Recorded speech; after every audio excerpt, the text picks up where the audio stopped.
के आसपास बंद हुआ है। एफआईज के बिग डेटा बता देता हूँ नेहा जी आपको। एफआईज की इंडेक्स फ्यूचर्स की लॉन्ग पोजीशन बढ़कर 19% पर पहुंची है, अच्छी बात है। 1 दिसंबर 2020 के बाद में 2 महीनों के हाईएस्ट लेवल पर पहुंची है ये position. Well done boys. Okay, FIIs और डीआईज दोनों ने कल कैश मार्केट में लगातार दूसरे दिन खरीदारी की, लेकिन इतू सी छोटी सी। निफ्टी में एफआईज ने 29 करोड़ की खरीदी और घरेलू फंड ने 249 करोड़ की खरीदी है। आप एक्सप्लेन करने वाले थे। हाँ वेरी गुड, अच्छा वो याद दिलाया, मैं कर देता हूँ अभी। पहले एक दो डेटा और बताता हूँ। एफआईज की कैश स्टॉक और इंडेक्स फ्यूचर्स मिलाकर 2500 करोड़ की 2400 करोड़ की खरीदारी, वो भी छोटी है। एफआईज बैंक निफ्टी पर ज़्यादा बुलिश है, 953 करोड़ की खरीदारी उन्होंने की है। अब वो कहते हैं कि मेरी त्वचा से मेरी उम्र का पता नहीं चलता, वैसे इस डेटा से एक्शन का पता नहीं चलता। अच्छा। देखो डेटा क्या दिखा रहा है आपको, 29 करोड़ खरीदा हुए, 250 करोड़ खरीदा भी, ठीक है। एफआई और डीआई दोनों के डेटा देखेंगे तो मोटा मोटी दोनों में 18,000 करोड़ के आसपास की खरीदारी और 18,000 करोड़ के आसपास की बिकवाली है। एफआईज की भी और डीआईज की भी 18,000 करोड़ की ही खरीदारी, 18,000 करोड़ की भी, मतलब राउंड फिगर बता रहा हूँ। अच्छा। क्योंकि गैप कितना है, इधर 30 करोड़ का उधर 250 करोड़ का ना, तो लगभग बराबरी का नंबर है।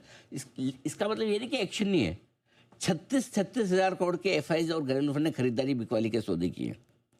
और एक चीज़ समझिए, इनके सौदे इंट्राडे वाले नहीं होते, या तो फ्यूचर्स में होंगे, करेक्ट, या फिर कैश में होंगे। और ये डेटा तो मैं कैश की बता रहा हूँ। तो कैश में उन्होंने, एफआईज ने भी 18,000 करोड़ की डिलीवरी खरीदी है, लोकल फंड ने भी 18,000 करोड़ की डिलीवरी खरीदी है। एफआईज ने भी 18,000 करोड़ की डिलीवरी बेची है, लोकल ने भी 18,000, यानी कि दोनों के मिला के कल 72,000 करोड़ के वॉल्यूम है कैश मार्केट में खरीदारी और बिकवाली के। लेकिन नंबर कितना निकल गया है, थोड़ा सा, इतू सा। हाँ, सो इसलिए कई बार आपको, वही मैं बता रहा था, पता नहीं चलता उम्र का, वो वैसा है। सो डेटा देख के आपको पता नहीं चलता कि एक्शन कितना था। एक्शन भरपूर। मतलब क्या है इसका, ये तो बता दिया कि छोटा इधर है उधर बहुत बड़ा, इसका मतलब क्या? इसका मतलब ये है कि मार्केट में चल रही है चर्निंग।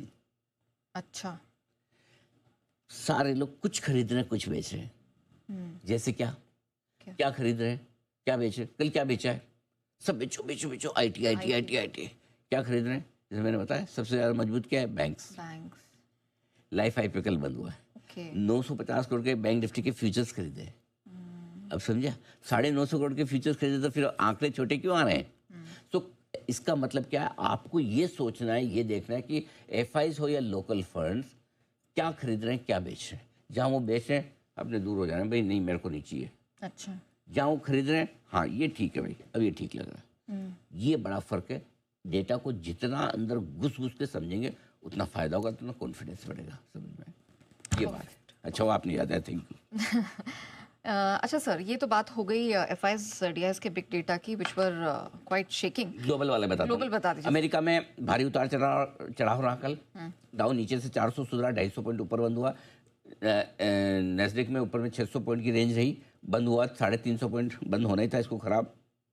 बेचारा बिटकॉइन आधा रह गया अक्टूबर 2024 से, मतलब सबसे लोएस्ट लेवल पे अक्टूबर 2024 के आसपास से 70,000 के भी काफ़ी नीचे है। 1,15,00,000 का हाई था। 1,15,00,000 का हाई था, जो 50% निकल गया। डॉलर इंडेक्स 97.50 पर बंदे नीचे ही है। रुपया 17 पैसे कल गिर गया एक दिन बढ़ने के बाद में। सोना चांदी, अरे भगवान, कल सोना चांदी में क्या हुआ और आज क्या हो रहा है? कल पहले से ऊपर से 7,000 रुपये सोना गिरा, ठीक है। चांदी 26,000 रुपये गिरी, पूरी रिकवरी हो गई, लगभग पूरी। और आज सुबह मालूम है क्या हो रहा है? सब धराशायी हो गए। कल रात में वापस ग्लोबल मार्केट सोना चांदी रिकवर होके बाद फिर मर गए एकदम ऐसा।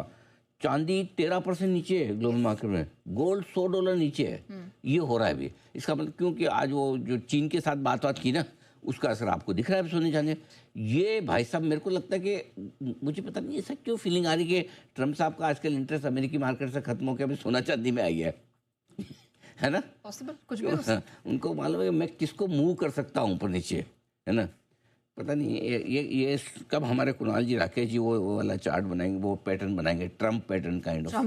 Trump index. हाँ, the most unpredictable pattern on the chart is Trump pattern.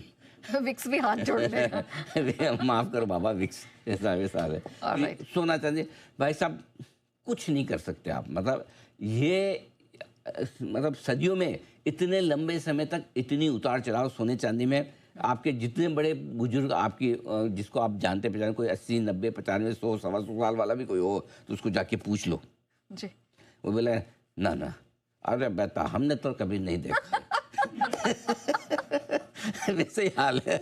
तो ये होने वाला है। तो इस तरह की जो वोलेटिलिटी है ना, सबके समझ के बाहर की है। Okay. बिल्कुल। ठीक है सर, क्यूज कैसे